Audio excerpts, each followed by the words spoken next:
Yay Networks.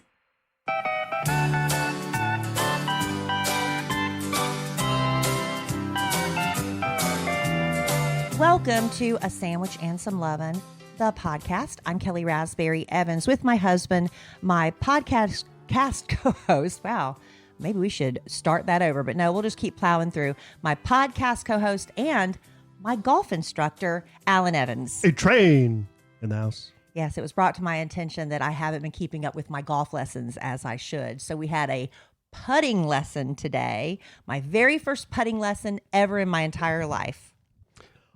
Well, initial thoughts. What did you think about putting? It's frustrating, it's challenging, yet satisfying. It's satisfying when you make it, when you make the hit, and the ball goes in the hole. Right. When you get it in fewer shots, that's satisfying. What about when you're, say, 50 feet away and you hit one up there about 3 inches from the cup? That is also satisfying, frustrating, yet still, it's a combination. It's frustrating because, like, man, that was so close, right. Yet, wow, that was really good. But it's a minor miracle. Every good golf shot is a minor miracle because you have to do everything just right. Well, you can be honest. How did I do? Oh, I'm honest, and I'm always honest. And I thought you did very well for a person that has never really been on a real golf green and putted. That's like right. Seriously putted. Yeah. And I thought you did really well. Thank you. No, she really did. And I think Kellie's... Do you have a natural talent? She's a good student. She's a good pupil. She listens, and she tries to apply what I'm asking her to try to do. I appreciate hearing that because I am not a team player. No. I didn't grow up playing team sports. I'm not a great athlete. I'm scared of balls hitting me in the face. Yes. And I'm slow. I'm clumsy. Things of that nature. Not fast. So to hear that I'm a good student makes me feel good. I was a good student in the classroom, but not a good student when it comes to athletics. So I guess maybe I'm trying to apply my classroom behaviors to the golf course. Good thing about golf is you don't need to be super athletic. You can still enjoy the game and be of average athleticism. Yeah, wasn't there some like big fat alcoholic that was a golfer? Whoa. Well, it there? Well, John Daly is a little overweight and he used to have a drinking problem. Yeah. I think that's not like in your prime athletic condition was the point. Right. I think he's beaten that. Good for him. I don't keep up, so I don't know. Yeah. But every time I do anything or Alan tries to show me a hold, it's very interesting because he knows exactly which golfer held the club that way or swung that way or walked that way or whatever. Yeah. Because you've studied it a lot, apparently. I have. So you did great. It was pretty warm. We kind of faded out. I faded out faster than Kellie because here's the thing, and I'm going to bring this up on the podcast, and I know I'm going to take a lot of heat for it, especially in the chat room with the live studio audience. A-Train is sick. Yeah, you're on the tail end of it. Well, I can't get well. And I know they're going to be calling for what do they call it? The food line or something. The food line. Yeah, come up with a food. What do people bring you food when you're sick? Oh, the food train or whatever. Food train. Yeah, they're going to say, okay, let's start the food train. No. Give the guy a freaking Band-Aid and tell him to go get his frukin' shine box. I think food trains are abused. Well, not everybody needs to get a food train. I'm legit like hacking up phlegm. Yeah. Phlegm. But you're able to feed yourself. So it's fine. Yeah. Oh, but yeah. Alan has spent a lot of time napping and coughing. Oh, gosh, I just can't get over this. Yeah.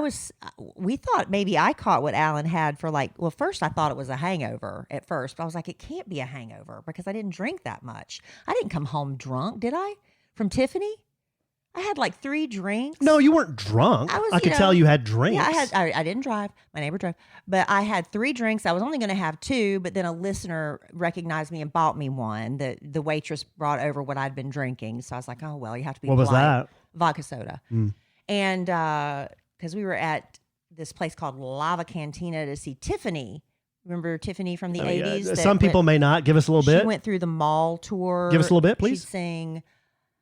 only in my dreams. No, that's Debbie Gibson. Just the foolish beat in my heart. No. I will never love now again. I can never think of anything she sang. As long as I loved you. No. Shake your love. I just can't shake you, love. Are these all Debbie Gibson songs? Because you're singing things I've never heard of before. Well, I'm besides that one. Trying to come up with some Tiffany since No, you're not it able was to. like, I know they say she sang, I saw her standing there. She didn't perform that one. Could have been so beautiful, could have been so right. That could have been Debbie Been Gibson. my lover every day of my life. Is that a Something hit? like that. Yes. Could have been so beautiful. Could have been so right. Something like that. Without you, out of the blue. Okay, quit Love singing Debbie. appeared. If you keep singing Debbie Gibson songs, I'm never going to think of any more Tiffany songs. But now I'm done. But anyway, she didn't sing hardly. She sang like 2 of her songs because she wants to sing rock music now. I think we're alone now. I think we're alone now. That's her big hit. Thank you for somebody in the 33 people watching live. Give us. Baby, I don't want I to. think we're I don't feel alone like it. now. So There she doesn't seem to be anyone around. Yeah. So she sang her rock music. She's very nice, but people that go to these kind of nostalgic shows want to hear the nostalgic songs. So it's a little kind of different. But anyway, my point was I got home. That was Saturday night. And the next day I woke up with the most massive headache. You were in bad shape. I was in terrible shape. We both were. And I took a leave for headaches, and you're only supposed to take one, so I took one. But about 6 hours later, I still felt crappy, so I took another one. And then I thought, what if this is sinus related? And then I took 2 Sudafed. I thought I was going to die. Then I got really, really sick and nauseous, and then I had to go to my parents. It was Mother's Day. I couldn't avoid it. Yeah. I was so sick on Mother's Day, I couldn't be around a baby. Yeah, you couldn't be around my new great nephew, Ezra. So anyway, I went over to my mom's and slept. It was just bad. It was wheels off But I got Mother's over Day. mine in about 3 days. I was so sick on Monday that I couldn't have light. I mean, this was no way this was a hangover because by Monday, 3 vodka sodas, I'm still feeling it on Monday. I had to wear sunglasses in the studio, and I had to hold my head down the entire show because every time I looked up and the light would hit my eyes, it'd make me nauseous. A little dramatic, or anybody giving you any They business weren't about giving that? me any grief at work because they knew how sick I was. The fact that I showed up was a miracle. I was so sick. And then by Tuesday, I was feeling better, and then I'm good. But you're still sick. I just cannot shake whatever this is. You will eventually. I hope. I hope I'm not getting ready to be casket ready. I just can't get any freaking energy. Like I don't have life any insurance updated. That's all I ask. You've seen the commercials on TV. Somebody drops dead and they don't have enough life insurance to even cover the funeral. Oh, I'm worth way more dead than alive. Well, that's good to know. Yeah. So I don't know. Maybe I'll feel better tomorrow. Hopefully. I've been taking NyQuil, and NyQuil will knock you out. That's what it's supposed to do. But to the point to where the next day I'm like woozy for the hangover. entire morning. I'm woozy. Yeah. I looked on the bottle. It said 10% alcohol. 10%. Yeah. That's more than wine. The first time I got drunk was on Vicks Formula 44D because I didn't know it had alcohol in it. 44D, huh? And I was coughing and I couldn't stop, so I just kept taking more and more until I stood up and the room spun and I couldn't put my feet in front of me. I had like sea legs or whatever, like you're on a boat. That was the first time I got drunk. Well, here's the deal. I don't think people dialed this up to hear us bemoan and opine It's and just what happened to us. talking about how we're always sick. We're not sick that often. We're not. We're really pretty We're healthy not. people. In the live studio audience, someone said they are disturbed. By what? They are disturbed by the amount of Debbie Gibson knowledge I have. I was pretty shocked. I didn't recognize but like 3 of those, and I'm assuming the rest were Debbie Gibson. Fun fact about A-Train. You love Debbie Gibson? I was a big Debbie Gibson fan, along with, Bon Jovi, Def Leppard, all the hair bands. Well, kind of thought Debbie Gibson was purty. I thought she was purty. She was really purty. cute. She was wholesome. She could sing. Her song "Only in My Dreams." Only in my dreams. That gives me some nostalgia. Oh. Because that was the first song I ever danced to when I was old enough to go to a club.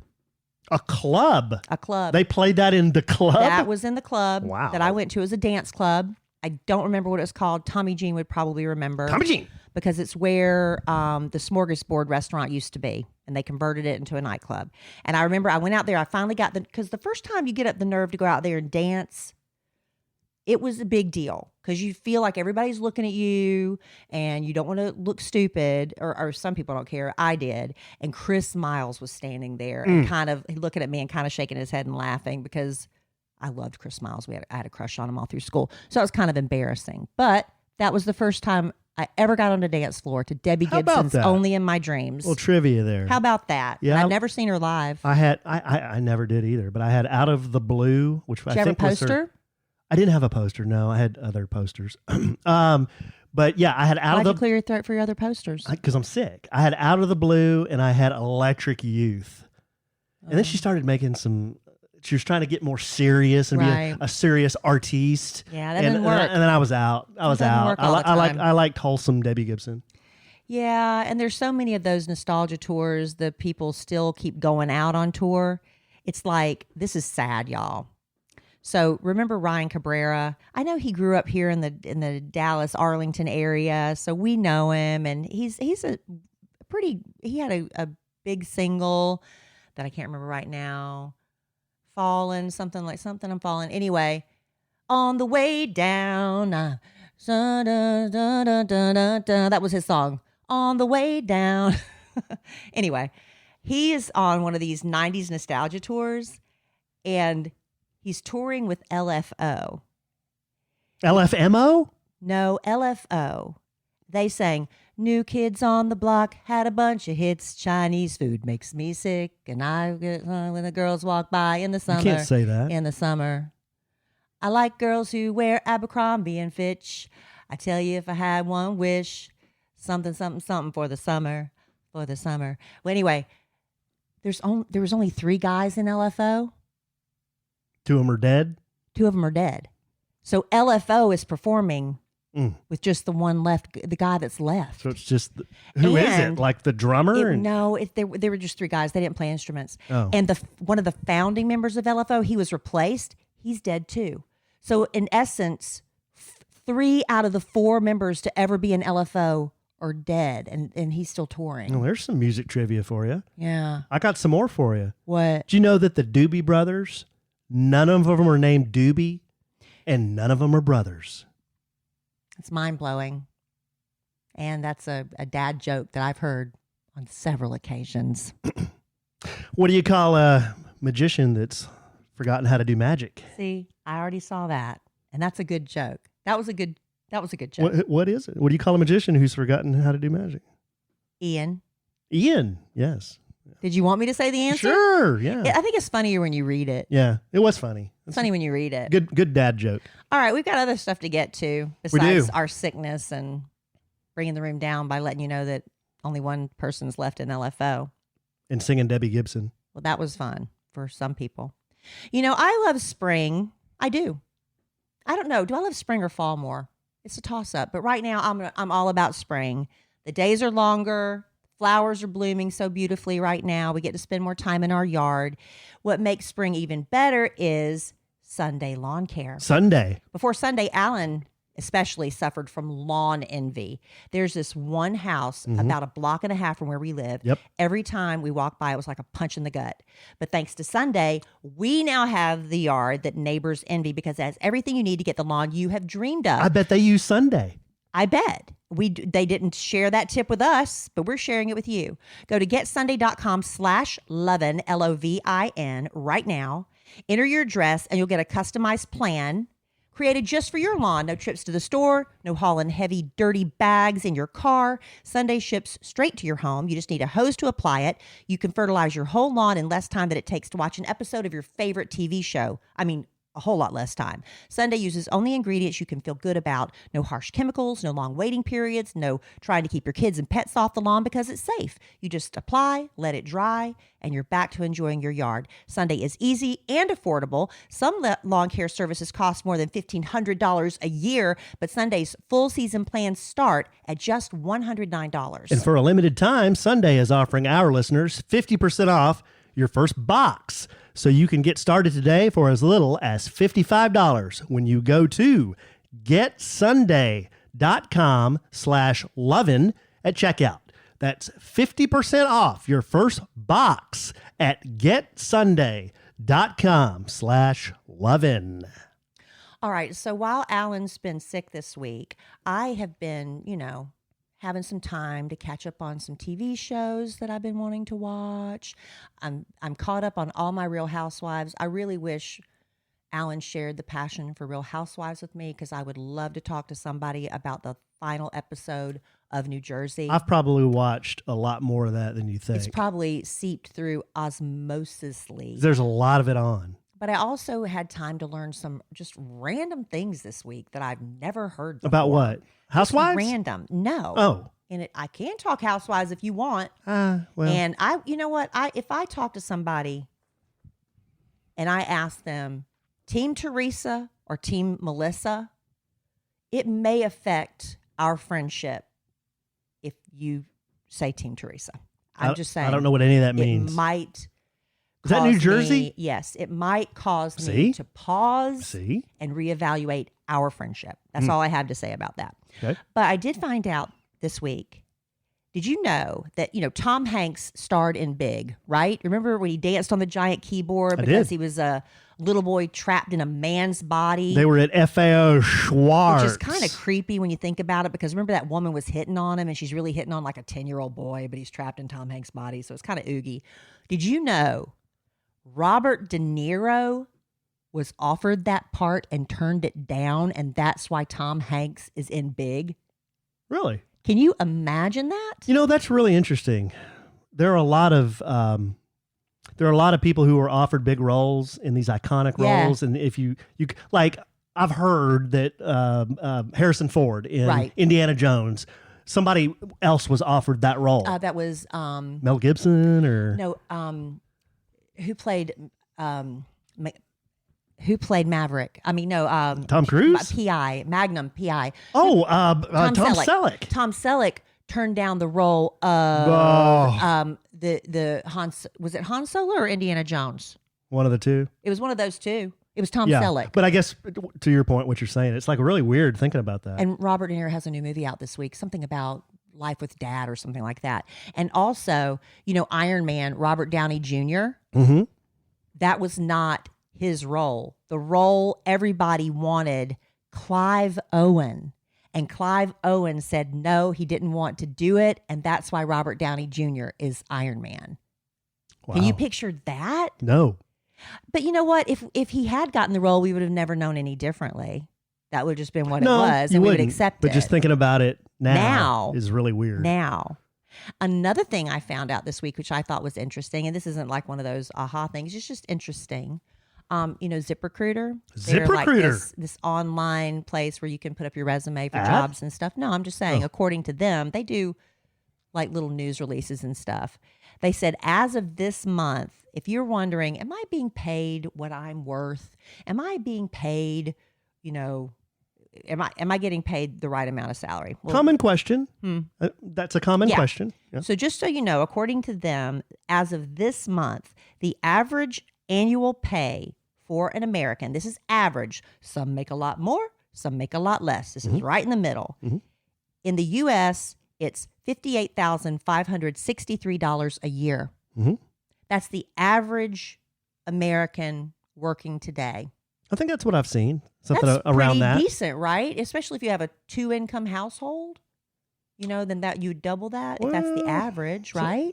Some people would argue that would be over. I'm saying if it's a single person making almost $60,000, I think that's pretty decent. But as a married person and you double that, that'd be almost $120,000. I know. I guess I'm thinking about if I made $58,000 in 1993 when I got out of college, I would think I was freaking rolling. I think I was freaking loaded. Well, that's still. But decent, if I get out of college this May and get a job at $58,000 in New York City. Well, that's it. You can't. Or Los Angeles. That's not going to work. Nothing. That's not going to work. You're going to be living. You're going to be in the Poe house. Yeah. But that works out to $28.16 an hour, approximately $28.16 an hour, $1,126 a week, or $48.80 a month. That's what that works out to. I just thought that was interesting. Which is how much your flat's going to be in New York, $48.80 a month. That's why they have like 3 or 4 people living in those little rundown apartments in New York. Right. So anyway, there is that. Yep. Interesting stuff. Did you like it? Yeah. And a lot of people I know are looking for love I do a show called Love Letters to Kellie, a Love podcast. Love letters to And Kellie. a lot of times the letters involve people who are dating someone for years and years, and the man never puts a ring on it, or they are in their 30s. Some of these, it's heartbreaking, some of the stories. Never been kissed, in their 30s, never had a boyfriend. What about me? Why not me? So anyway, I came across some interesting things. I hope they're interesting, Alan, because I know if I can keep you interested, then it must be pretty good. What does that mean? Why? Because you easily lose Tune interest. out? You easily tune me out. No, I don't. Why do men stay single? So if you're dating a guy and he just won't commit, I can give you why? I can give you 100 good reasons. Well, researchers from the National Marriage Project asked unmarried men in their late 20s and early 30s, because usually by then you've at least probably gotten engaged or thought about it. Why are you still single? The top answers were, not in any particular order, fear of making too many compromises. I like my life. I don't want to have to compromise. That was interesting when I thought. The financial risks of divorce, because the divorce rates are so high. I've got all this money. I'm going to have to just give it to her. The desire to continue enjoying single life. There's more seeds to spread. And they just haven't found a soulmate and we're holding out for the one. What can you add to that? You said you know why.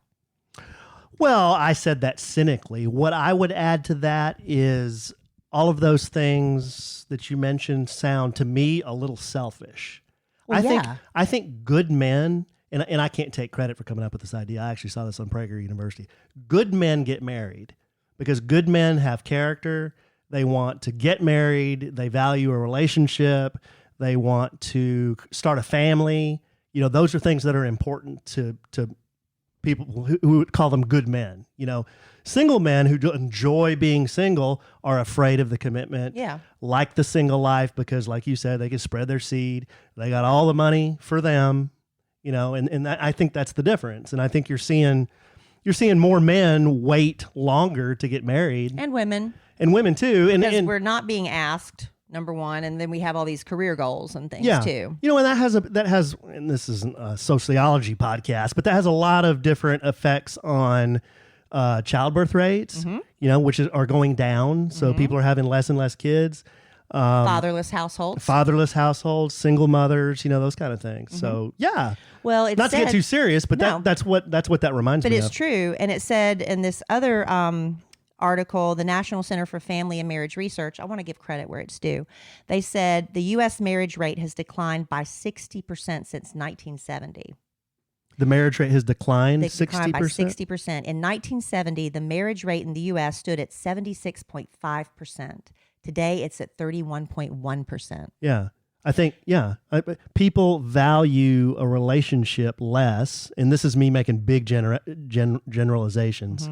If you don't like what you're in, you pick up your iPhone and go to an app, and you have a menu of people that you can draw from. Right. It didn't used to be like that. Used to be people would get married. Now that didn't mean they weren't out cheating and stuff, but they stayed married, right? Or at least they got married. That didn't mean they were always, just because you've been married for 30, 40 years doesn't mean you were faithful the entire time. And as a man, you had to work for the commitment. You had to work for the relationship, not the commitment. Yeah. You had to work, you had to court, you had to do those traditional things, right? To chase the female. And the traditions and the norms have all gone cattywampus. Yeah, because you just dial up a side piece on freaking, what is it called? Plenty of Fish or whatever. Bumble or whatever. Bumble. And the art of communication is being lost because of, social media and cell phones and texting. It says the formal benefits of marriage are continuing to dwindle as the rise of cohabitation and co-parenting have eroded historic social pressures. So it used to be you were socially pressured into getting married. You couldn't just risk getting pregnant and not being married, so you'd go ahead and get married. And they also said that the sociologist at Johns Hopkins University said it used to be a basic institution that everyone had to buy into in early adulthood. You get married, then you move in together, then you get the job, and marriage is actually now becoming the last step into adulthood. It used to be like the first thing. Mm-hmm. You know, my mama was just talking to me about that on our Monday with Mama. She was talking about when Daddy and she got married and because we were talking about Kellie and her first job. You know, she's getting like $10 an hour plus tips. And she was like telling me what Daddy made in a week. It was really, he was like running the meat department or something at Winn-Dixie or Piggly Wiggly. I don't remember. And that was his first job when they got married. And she worked at the counter at a drugstore, you know, and they got married first, then started the job, then had the family. So that was the order of thing. And now it's exactly the opposite. Also, if you're interested, if you've been with a man for a long time and he just hasn't proposed, what gets a man to propose? What prompts him to drop down on bended knee? 2 main reasons, according to Cosmo. First, she does something so amazing, he realizes he wants to be with her forever. It's just like this one moment. He's like, that's it. That's my person. She's so amazing. That's his lobster? Yeah. It's like one gesture. What was my one gesture for you that you knew that I was the one? When we were walking at the 9/11 memorial. That's not true. And you fell down. That's not true. And everyone goes, whoa. That's not true. Ah. That is not true. Obviously, he doesn't have a moment where he realized. Well, you put me on the spot. You shouldn't have to think about it. I can tell you right now. I can probably think of a bunch of them. I said the one moment where you were like, gosh, he's so amazing. Nothing? Got nothing? Well, maybe when you told me that you weren't getting off Bumble, but I was, maybe that was it. That made you want me more? I'm being a smart ass. Oh, because you can't think of anything.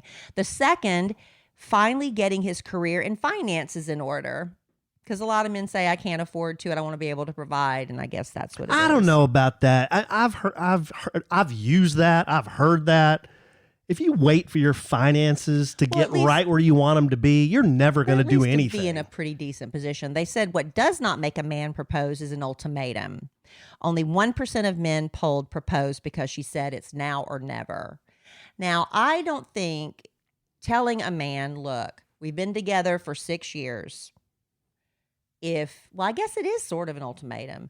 My desire is to be married and have a baby. And if that's not what you're going to give to me, I'm going to have to move on. I guess that is sort of an ultimatum. Then he has to make the decision, right? Yeah, I don't think playing Boda with a guy and saying, ring or I'm out is the way to go. But you got to state what you want and what True. you're expecting. True. And I can't spend another 6 years waiting for you to decide if I am the one. Understand. And when I want children. I understand. But we've said it, you and I have both said it on this podcast before. I've said it a million times. If a guy wants it, he's going to do it. Right. If he really wants it, if he really wants that relationship, if he really wants something to happen, he's going to do it. Yeah. If deep down he kind of doesn't want it, he's not going to do it. And is it really, do you want to talk a man into proposing? No. But sometimes you have to. Should you live together before marriage? Should you? We didn't, but I don't judge people that do. It's more and more common. Yeah, it's a good way to figure out if y'all are compatible, like putting up groceries and doing dishes and all the mundane things of life. Pew Research says about half of adults between ages 18 and 44 have lived with someone without being married romantically, not just like roommates. Some have no intention of getting married, but others are testing the waters. But according to research by the Institute for Family Studies, almost 2/3 of Americans believe living together gives couples a good chance to learn their habits before they get engaged. But research shows 34% of couples who live together before getting engaged or getting married ultimately split up or divorce. That compares to 23% of couples who wait to live together after engagement or marriage. So if you live together, you have a slightly higher risk of getting divorced than if you wait. How about that? And they're not saying waiting till marriage. They're also saying if you wait move in after you get engaged. They added that in there too. Couples who live together for financial reasons have the lowest chances of marital success, followed by those who live together to test the relationship. And if you live with more than one romantic partner before settling on your spouse, you've got an even higher chance of getting divorced. So these are all heavy numbers and statistics. But now interesting. I'm going to turn it around. Oh. And tell you the simple secret to a happy marriage after this. This podcast is sponsored by Relief Band. I'm so excited. All right, this is a raspberry family curse. I've talked about it on this podcast before.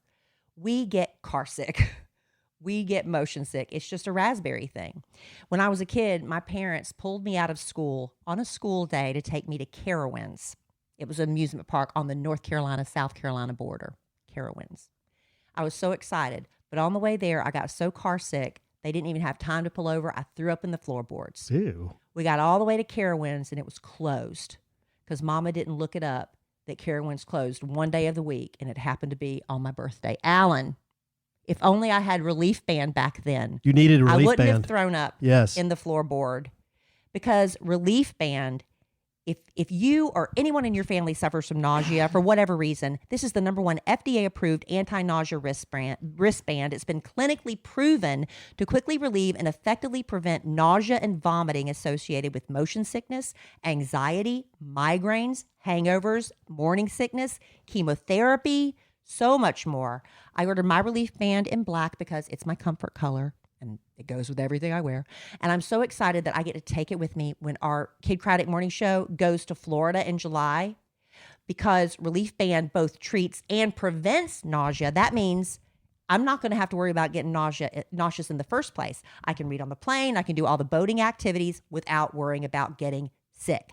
And in case I wasn't clear, Relief Band is legitimately a band you wear on your wrist to give you relief from nausea, uses technology that works with your body so it's safe, it's drug-free, has 0 side effects. It's that simple, and it's a must for every road trip.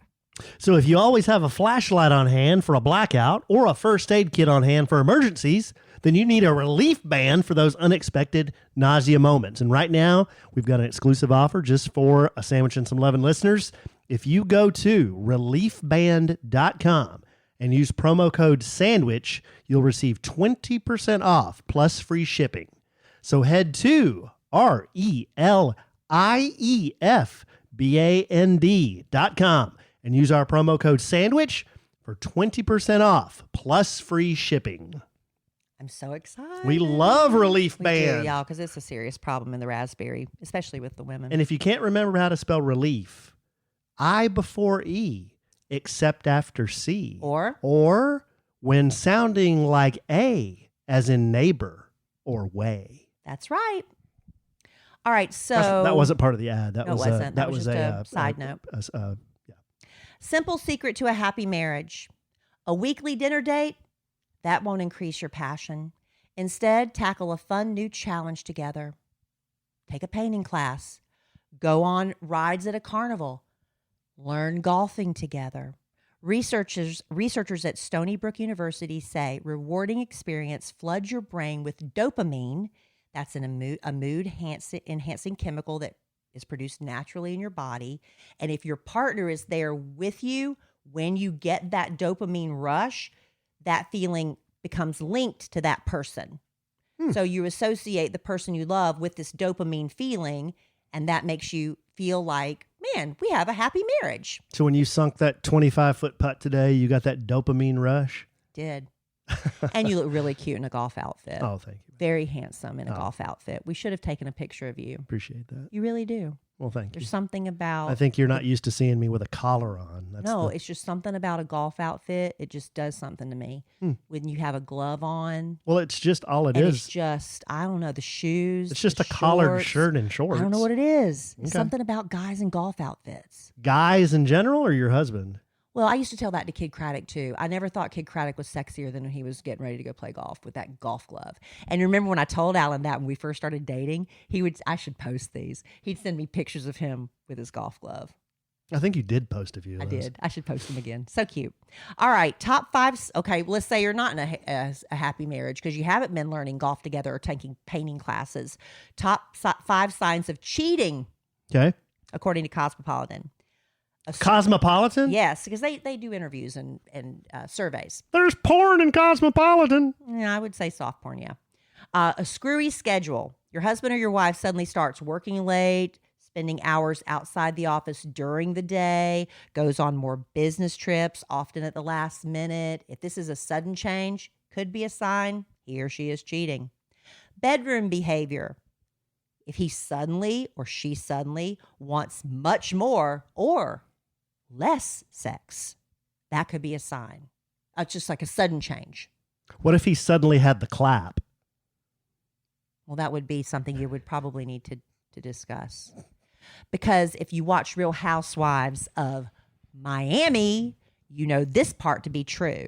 Well, this and something else. I'm gonna these two. The bedroom behavior, because this couple, the plastic surgeon and his wife that I just went blank on, they stopped having sex because he said he felt like he was cheating on his mistress because he was in love with the mistress. So to sleep with his wife made him feel guilty. And also another sign that he's cheating is the overall look, because he or she is now suddenly concerned with their look, how they dress, buying all these new clothes. They drop weight, start working out, looking good.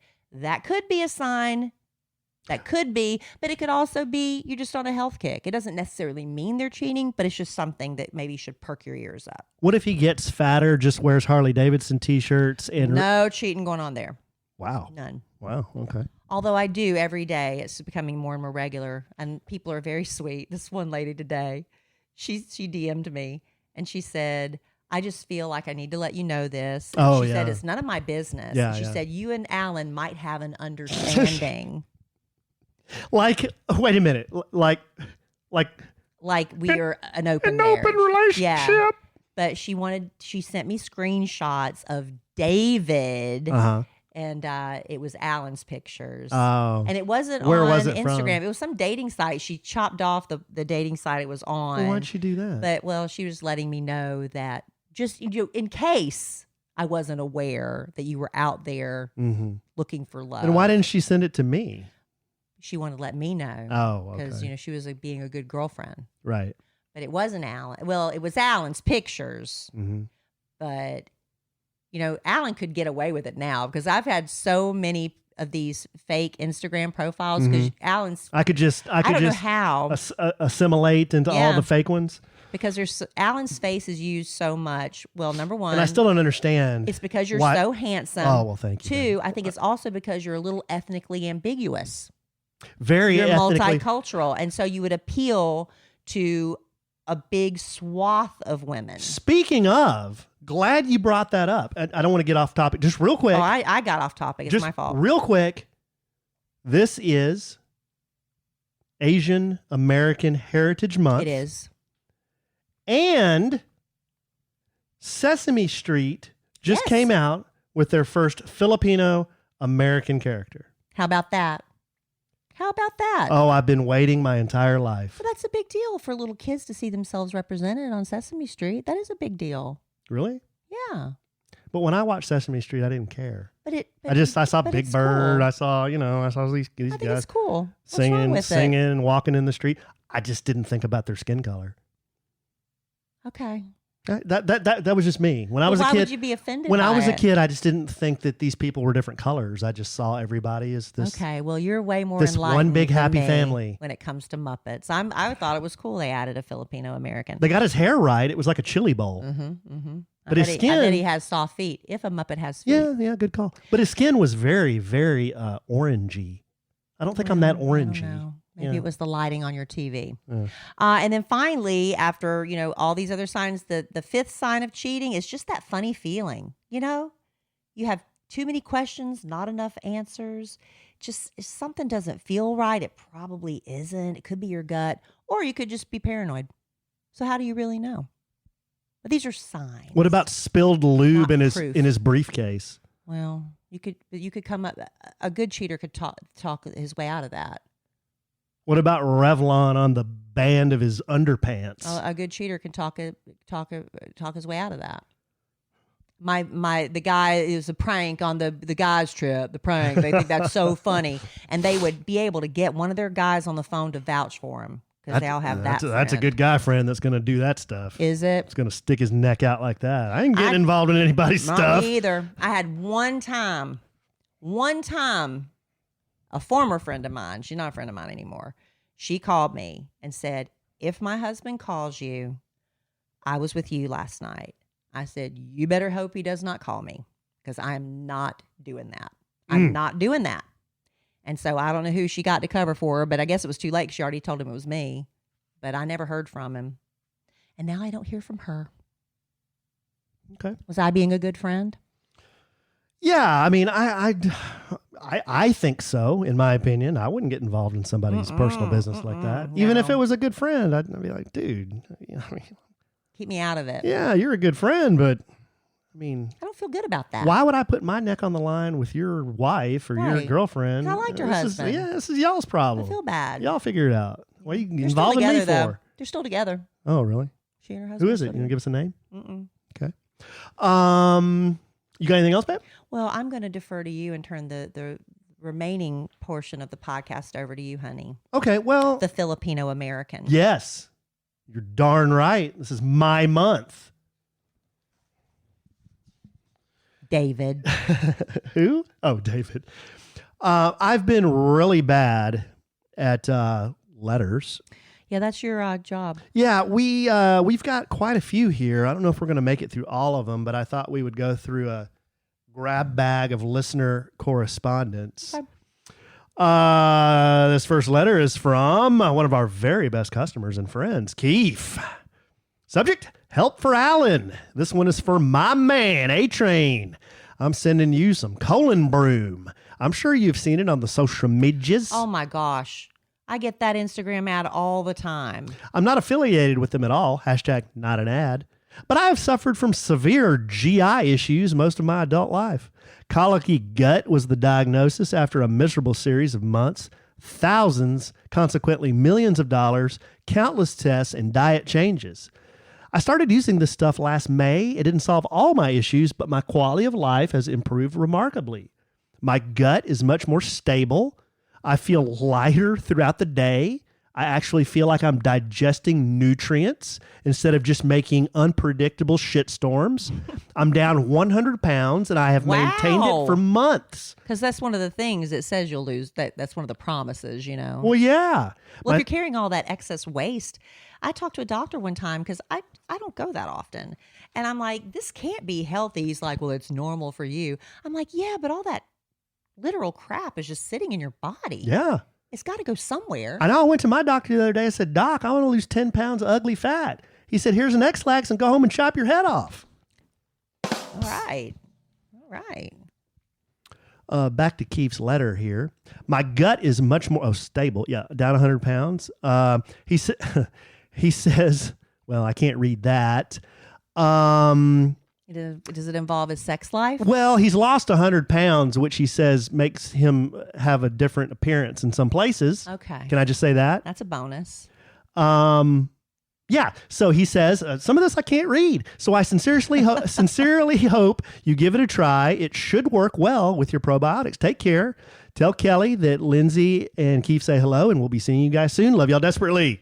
Love y'all. It's very sweet. Any news on the restaurant, Kelly? Well, it's supposed to be open, I think, this week. I'm not really sure. There's some problems with getting, it's really, if you've ever owned a business or tried to open a business, getting city permits is really difficult. You're on their schedule, and if they finally show up and the slightest thing is wrong, you got to reschedule, they come back. And so it was really a matter of getting a couple of city permits so they could just get like the parking lot paved and just a couple of last minute things. But I am really confident if it's not open this week, it'll be open next week. That's what I believe. Would you put your life on that? I would not put my life on it, but I believe that to be true. Okay. This next because we're going to use Oaked Barbecue to cater our Memorial Day party. and I'm hoping to use the food from the second location, which is closer to our home. True that. Next letter is from Leslie. Subject, magnolia tree. Hi, Kellie and Alan. Hi. I have been a fan of the Kid Craddock Morning Show, nationally syndicated, for 30 years. Thank you. That was 1 year before I joined. That's when it signed on the air. Very best customer. I've listened to your podcast since the beginning. I'm a little behind, but I was listening to episode 475 and your issues with growing grass under your neighbor's magnolia tree. Yeah. You can plant mondo grass in the tree, under the tree, as ground cover, as it will handle shade or in the shade. I have listened to Gardener Alonzo's Landscaping Tales, and I wanted to mention Neil Sperry's book, Lone Star Gardening. He owns it. Own it as a useful book. Love you both, Leslie. Thank you, Leslie. No, that's a good tip, and Leslie is exactly right.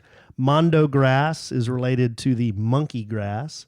There are different variations of mondo grass. There's dwarf mondo grass. There's your garden variety mondo grass. There's monkey grass, and then there's giant monkey grass. We don't want that, right? We have all three varieties on this premises. We have giant monkey grass? That one big bush right by the waterfall? Yeah. That's giant monkey grass. Oh. Yeah. I learned something else this week. And Neil Sperry's book that's a great book. This next letter is from Katie. Subject, John Wick. Keanu. Alan. We went with a group of friends to watch John Wick in theaters when it first came out, and I fell asleep halfway through it. You are not alone, Katie. Well, that's all right. I don't know how you fall asleep with all that shooting bang stuff going on. I think that's it. Loud. It's like an overkill of the same thing. You got no pun intended. desensitized to it. I got desensitized to it. What was that movie? Nobody. Remember when you and I went to see Nobody? Yeah. That was kind of the same After a bit. while, you felt like you were in a video game, just taking, when you just start shooting things just to like get to the next level. Right. That's what it felt like. And while there was a lot of shooting in that Brad Pitt movie when he was on the train, I enjoyed it so much. it was such a good movie because of the storyline. And it was funny. The characters are so funny. By the way, the Lemon and Orange, was that their names? Lemon and Tangerine? Tangerine, I think. Lemon and Tangerine, they were the assassins, the friends. The one was white and one was black. The one who's white, I think his name is Aaron Taylor Johnson, I want to say. He is right now the number one favorite to be the next James Bond. Is that right? Yeah. Bullet Train. Bullet Train. That guy, yeah. Yeah. No, that was a really good movie. We really enjoyed Bullet Train. It's bloody and gory and stuff, but it's so funny. And don't get me wrong, I love Keanu Reeves. He's one of my favorite, not just actors, just like favorite dudes. Yeah. He owns his own motorcycle company. I didn't know that. He has a custom motorcycle company. They make high-end custom motorcycles. That's cool. It's really cool. Yeah. In addition to all the, acting and stuff he does. And the good deeds he does. And the good deeds he does. Yeah. He's a cool dude. I just think John Wick is a boring movie. I'm sorry. That's okay. Yeah. This next letter is from Sarah. Subject, kudos. A round of applause. All right. Press that button. A round of applause for Alan. Oh, okay. No wonder you're reading this letter. And only clearing his throat once when saying the word sperm and holding it all together for an entire episode. Truly impressive. And she's referring to the podcast with the duties. Yeah. Yes. I think he earned the right to say gal and whistle his S's just one time. Next episode. Done. You just did it. Sarah. Thank you, Sarah. You get me. Well, if things don't work out with Amy Wilkerson, you and Sarah. I give that blessing. I wonder if Amy Wilkerson's work schedule has changed and her workout schedule. Maybe she answered the ad by David. This next letter is from Denise. Subject, snoring. Alan, you have to mention a few times on your podcast. You have mentioned a few times on your podcast. On your podcast. Wow. No. Well, that's you and me, but no, it's all you, babe. No, see, I will correct her, whereas you would just say, on my podcast. Yes, I always refer to it as my podcast. You've mentioned a few times on the podcast about the mouthpiece you got from your dentist to help with your snoring. I'm about to go to my dentist, and this wasn't too long ago, and wondered if you wouldn't mind sharing a picture or information about the kind you got. Thanks, Denise. Denise, I don't know if you've already done this or not, but I used an over-the-counter appliance for a while. It was one of those boil and bite things. Didn't work that great. I mean, it worked okay for a little while. We thought it worked really great until you went and had a sleep apnea test. Then I had the test at a dentist, Dr. Suzanne Ty at Swisher Dental in Corinth, Texas. And basically, she took all these pictures of my mouth. I bit in and did a mold, but she made me a custom mouthpiece. And I tell you what, I went back several times because she wanted to fine tune the amount of oxygen like I was taking in when I slept with the mouthpiece in. So she tested me before, and I think she tested me 2 times after, and she made adjustments to the mouthpiece. So when I remember to wear it, yeah, it works really well. When he remembers to wear it. Yeah. So I've heard that the gold standard is CPAP. I don't know if that's still true. The big machine. I don't know how people sleep with that thing. But this mouthpiece works great. When you remember to wear it. We know somebody who had something put in his chest. Yeah. And when he starts snoring, it gives his... Like a little shock or something. Shock? Yeah. I had never heard of that. I don't know if people are willing to do anything because sleep apnea and that snoring, it can shorten your life. It's like a serious thing. Yeah. Okay. The next letter is from Megan. Subject: Ask Alan anything. Foundation questions. Man, I'm starting to feel left out of this letter Why? segment. Nobody has a question for me. Well, they come to you for the love. They come to me for the brick and mortar. It's fine. I'm joking. Hi, Alan and Kellie. Hi. Long-time listener, first-time writer. You can use my name if you'd like. Whoops. I'm glad she gave me the okay. I have a question for Handyman Alonzo. Hey, everybody. Handyman Alonzo here. My hubby and I purchased our home back in the spring of 2021. This is our first home, so we are fairly new homeowners. Our home was built in 2007 and was very well loved and maintained. When we purchased our home, the inspector made a comment that our foundation was some of the best he had seen in a long time. I'm guessing this was in part due to how well the previous owner had cared for the home. This past fall, we started noticing some foundation cracks within our tiles in our kitchen and front entryway. As a new homeowner, I was curious as to why this was happening. I have since learned the importance of watering your foundation in North Texas. We really don't want cracks in our foundation to get any worse this year, but I am not sure of the best way to water our foundation. I've read a bit about soaker drip hoses, but I was curious about what you do to water your foundation in the scorching Texas summer months. Thanks so much for your help. Yogurt, Megan. P.S. I absolutely love the podcast and everything you do. 5-star rating all day, every day. That's sweet. Thank you. Very nice letter. I was going to say soaker hoses. Were you going to say soaker hoses? Because that's what I did at my last house. But then once I married you, I gave up all lawn care. So is that what we do? Okay. So the kid, I'm referring to myself. The kid has owned 1, 2, 3, and then 3 houses. And then with you, 2 more. So 5. I've been involved with 5 houses. And I have never, with any of the 5, watered my foundation. I have heard from some people, you should water your foundation. I've heard from others saying it's a big waste of time. But in all of these houses, there was a sprinkler system that was turned on regularly, from, like, I'd say spring into fall when it's still warm. And then over the winter, you don't turn the sprinklers on, but it's usually wetter in the winter. So the foundation, I'm not an expert, but what I've heard is it's the expansion and the contraction of the soil that causes the foundation, that can cause your foundation to crack. Right. So if the soil is really hot and dry in the summer, it's expanding, and then in the winter when it's cold and wet and freezes, it contracts, and that can cause problems. So I don't know. To answer your question, Katie, some people say put a soaker hose around your foundation. I've just used a sprinkler system for all of the houses I've been in. I've never had a problem.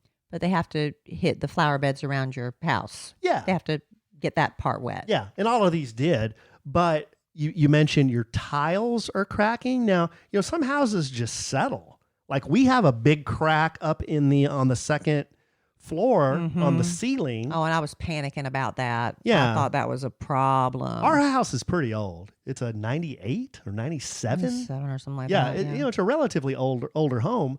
and we haven't had any problems with it, knock on wood, but we do notice that crack in the drywall keeps coming back, and then I'll, tape it and plaster it or whatever, and it'll come back. And that's kind of the house expanding and contracting just naturally. They do that, and that's I had a guy come in and measure the heat on that wall. And he said, this is like the hottest wall on the house because it's over the pool and it's in the sun the entire day. Mm-hmm. So he said, it's just expanding and it's contracting in the winter, expanding, contracting, and that's what's happening to your drywall. So kind of the same thing can happen to your foundation if you, I guess, are careless with it or just don't think about it at all, just maybe. Have a good sprinkler system is what he's saying. I guess that's and use it like you're supposed to. Yeah, but I would call a foundation guy, that really knows what he's talking about, but that's just my experience. Or an irrigation specialist. Yeah, that's just my experience. Sprinkle specialist. Yeah, but she mentioned the tile. Just because the tile is cracking doesn't necessarily mean the foundation is cracking. Because, the tile it's a couple of layers above the foundation. It can be. So... Yeah, I'm starting to lose interest in this one. Sorry, babe. That's okay. Homeowner, a lot of tile talk. Okay. Well, I'll tell you what. We're going to do a little bit of this, and then we're going to bring it home for Jerome with one last letter. Okay. We were talking about, seeing Instagram ads, and I first heard of Thrive Cosmetics thanks to one of these Instagram ads that popped up. This lovely influencer was on there, and she was demonstrating their liquid lash extensions mascara. And how it took her little normal lashes and she put it on. They look like these big fake eyelashes. And I had to try it because my lashes were stubby after about a year of using, the glue-on fake lashes, the extensions. And I'm going to tell you, this really worked. My daughter, we were sitting there watching TV. She looked over at me after I'd used Thrive Cosmetics for the first time and said, "Did you go back and get your lashes done?" So I was sold. So that's been my favorite thing. And once I fell in love with that, I said, well, let me try some more. And now I have found that I am addicted to the Brilliant Eye Brightener. I use it every day. If I'm going for a full face of makeup or I just want to look fresh, I swipe this on my eyelids every day. It's a highlighter stick. It's made to brighten and open your eyes. It gives you an instant eye lift. It comes in 13 blendable shades. I love it so much. And my mama and I both agree, because she was looking for the perfect eyeliner, Thrive Cosmetics Infinity Waterproof Eyeliner. It's the best. Easy to apply, one smooth swipe, smudge proof all day. I know you're going to love Thrive Cosmetics. It's also important to know their products are certified 100% vegan and cruelty free, made with clean skin loving ingredients, no parabens, sulfates, phthalates, all without compromising performance. And cause is in the name for a reason, because part of their mission is, with every purchase that you make, they support organizations helping community thrive, such as charities supporting domestic violence and homelessness. You have to try Thrive Cosmetics to see for yourself. And right now you can get an exclusive 20% off your first order when you visit thrivecosmetics.com/sandwich. That's Thrive Cosmetics, CAUSEMETICS.com/sandwich for 20% off your first order. All right, we've got some funny guys, some wise guys in the live studio audience. Wiseacres, is that what they call them? Got a couple of wiseacres in there. One saying ZZZZZ foundation talk. Well, I was, yeah. I was just addressing one of our very best customers' letters. It was good, but after a while, we need to just move on. Kind of like Shonda Rhimes. Yeah. And also, funny wise guy wants to know if Alan actually puts any kind of foundation on his face before doing these videos. What say you? No.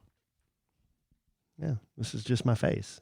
It's my shiny, big forehead, big tan Filipino-American forehead. We were out in the sun for an hour today, and you tan very easily, so. There you go. Don't you have some sort of concealer, though, for under your eyes? Concealer? Like a tint that, like, if you have dark circles or something, do you have something like that? I have a lotion. But is it tinted, like, for under your eyes when you have, like, dark circles? No. No, nothing? I don't think so. No. I mean, it may be. I don't know. I you really would know if you have a tinted concealer. I don't think so. Okay. Because it doesn't change the color of my skin. No, like if you have, like, bags or sag or darkness under your eyes, you could dab on, like, a little color there to brighten it up. Okay. More wise guyness. Oh my goodness! Yes. Who is this? The same person? There are a lot of we got funny guys in the chat room tonight. Soaker Hose Lewd. Why is that lewd? I don't know. You'd have to ask them. They said a soaker hose is lewd. Okay. Is that Amy Wilkerson? Concealer stick. Lewd. No, it's not Amy Wilkerson.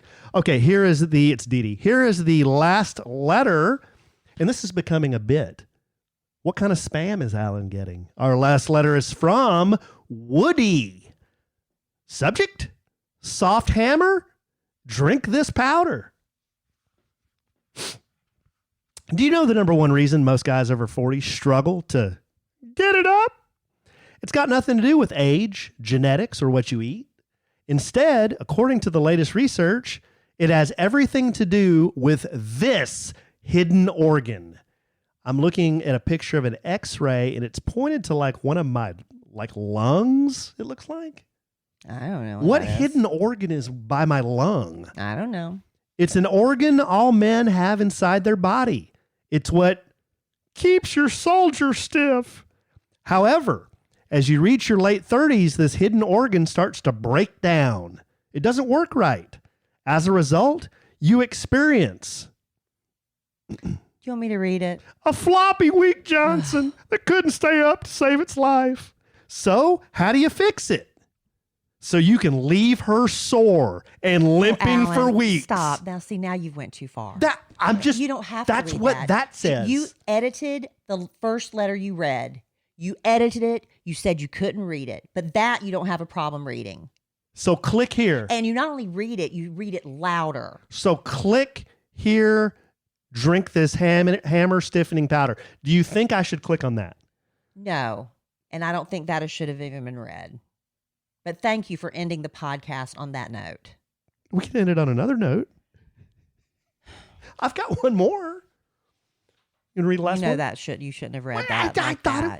I don't know why. You should not. You edited the first letter, but that one was clean. I'm sick. You thought that one was good. I think it's the medication. Okay, we'll finish with one last one. This letter is from Katie. Subject: my family recipe for the rice dish. A while back, we were asking for family recipes. I don't remember. You don't remember that? Was it when we first got married and I was looking for family recipes? No. Hi, y'all. Just listening to the most recent podcast. Oh. When Kellie was talking about homemade dishes and upgraded dishes. Or upgraded dishes. Okay. I'm sure I did. I don't remember right now. Okay. Well, I have a rice dish similar to your mom's, but more upgraded. I learned this. The one with the Campbell's onion soup? I think so. Okay. I learned this from my ex-mother-in-law. May she rest in peace. But I've taken this recipe to my family, and now my husband loves it. Again, my ex-mother-in-law only made this with homemade baked beans. When the food touches together, or you just mix it up, all the flavors light up your mouth. But I'll share her recipe with you. The name she gave it is rice oregano. Okay. Here you go. And we can post this. 1 cup of rice. 1 can French onion soup. That's my mother at Price used. 1 can beef consomme soup. Consomme. I wonder if my Good eye, mate. I don't know if she used beef consomme or not. I don't know. 1 entire stick of butter. Yes. Holy That's what makes everything moly. better. 1 cup of rice, but 1 stick of butter. That's a lot of butter. Mm-hmm. Oregano, garlic salt or powder, Cajun seasoning, pepper. Sprinkle some of each on top. Oregano, then the others. It's going to be like rice soup. Sounds pretty good. Can also add diced onions for more flavor. Cook covered at 400 degrees for 15 minutes, then another 15 with no cover. I usually end my cycle with it covered. You really have to keep checking and watch the rice. It should take up to 45 minutes. Keep your cans and some water to both. Keep your cans. You keep the cans so you can keep adding water. And add some water to both in case you need some. I'm sorry, I'm medicated and sick. In case you need some extra moisture. Just thought I would share my passed down and upgraded recipe with y'all. Keep up the wonderful work. Katie from Louisiana. I might have to try that. How do you like that? I might try that. That's a good one to end on. Because I knew my mother Price used the French onion soup. I'm not really sure if she used the beef consomme or not. I need to go look in that recipe book. See? That's a good one to end on. Thank you. Thank you for that. We went from lewd to food. Let's be a little bit better with our self-editing moving forward. Mm-hmm. So we have a podcast family vacation coming up the week of July 4th. We have I meant to today and I just was so busy golfing, I forgot to call the travel agent, Ken, to ask how many people have signed up so far to go with Alan and me to the Valentin Imperial Riviera Maya the week of July 4th. And if you'd like information on it, maybe you've been thinking about it, time's running out. And, I know things are more expensive. The airfare's up. Everything's up. But if you've been saving and it's in your budget and you've been dreaming about going on a podcast family vacation, this is your chance. Go to kellyandalan.com/vacation and get all the details on how you can join us in July. Is there space left? I'm sure there is, or Ken would have called us and said, cut it off. Ken Holiday? Yes. So you can do that. And there's also, if you're just curious, I love going to Facebook and getting on the Fans of Valentin Imperial page. And Ken also had a group just for us. Do you remember what that's called? Can you look it up real quick? You can't? There's also a group for the podcast listeners. I thought it was Podcast Family Vacation or something? Yeah, it was Kellie and Alan's podcast vacation or there something you go. like that. Something like that. Look for that. Because remember you were saying you liked it better than A Sandwich and Some Love and Podcast Vacation because he said Kellie and Alan's podcast vacation. Oh, it did? Yeah, so there's that.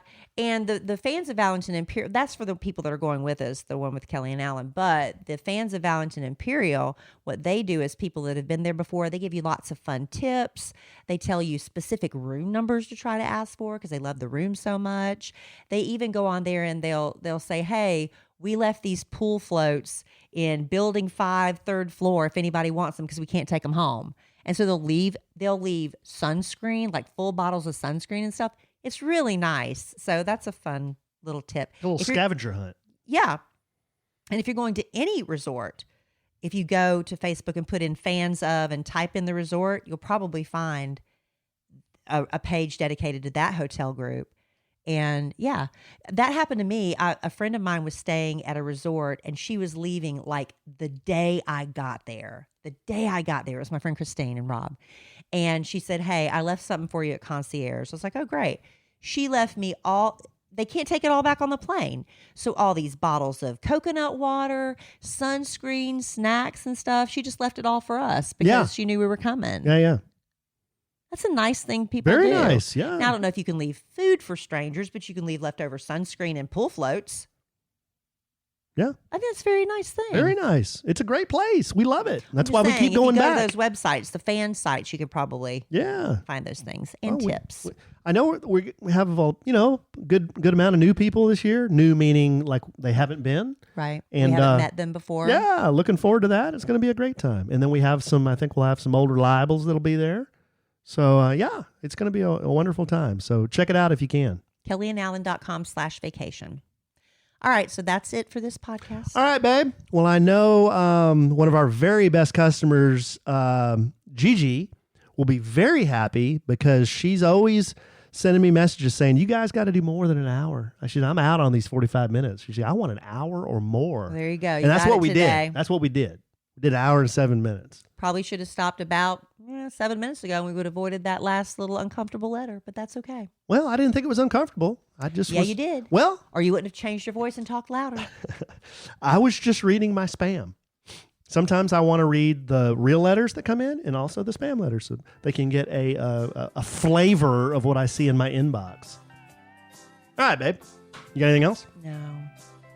Neither do I. I'm going to go take some Meticide, and I'm going to be back on the rebound with the Meticide. And I'm sure we will podcast again real soon. And in the immortal words of the great Keanu Reeves, life is good when you have a good sandwich. Bye.